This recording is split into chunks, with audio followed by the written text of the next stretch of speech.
இனி யார் பேச்சும் வேண்டாம் அப்படின்னு தேமுதிக இப்ப தாவேகாவோட கூட்டணி முடிவை அறிவிக்க போறாங்களா? வாங்க என்ன நடந்திருக்குன்னு பார்க்கலாம். திமுக அதிமுக இவங்க ரெண்டு தரப்புமே பாத்தீங்கன்னா தேமுதிகவுக்கு முற்றுப்புள்ளி வச்சதா தகவல் வெளியாகிருக்கு. தேமுதிக இரட்டை இலக்கத்துல இடம் கேட்டிருக்காங்களாம். இந்த முறை நாங்க கூட்டணி வைக்கணும் அப்படின்னா நாங்க எவ்வளவு தூரம் அந்த கட்சிக்காக உழைக்கிறோம், முதல்வருக்காக உழைக்கிறோம், அதெல்லாம் புரிஞ்சுக்கிட்டு எங்களோட உழைப்புக்கான அங்கீகாரத்தை கொடுக்கணும், இரண்டு இலக்கத்துல எங்களுக்கு சீட்டு வேணும்னு கேட்டிருந்தாங்க.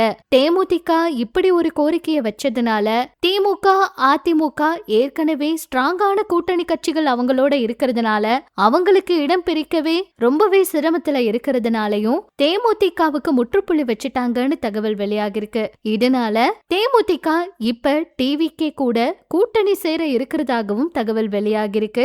இதே போல ஓபிஎஸ் அவர்களுக்கும் இபிஎஸ் அவர்கள் மறுப்பு தெரிவிச்சு அவங்க கூட்டணி உறுதி இல்லாம ஆச்சுன்னா ஓபிஎஸ் அவர்களும் நிச்சயமா தாவேகா கூட கூட்டணியில இணைவாரா அப்படிங்கிற கேள்வி இருக்கு. அப்படியாவது விஜய் அவருக்கு இந்த சப்போர்ட் அதிகரிக்குமா, அப்பவாது அவருக்கு வெற்றி வாய்ப்புகள் அதிகமாகுமா அப்படிங்கிற ஒரு கேள்வி இருக்கு.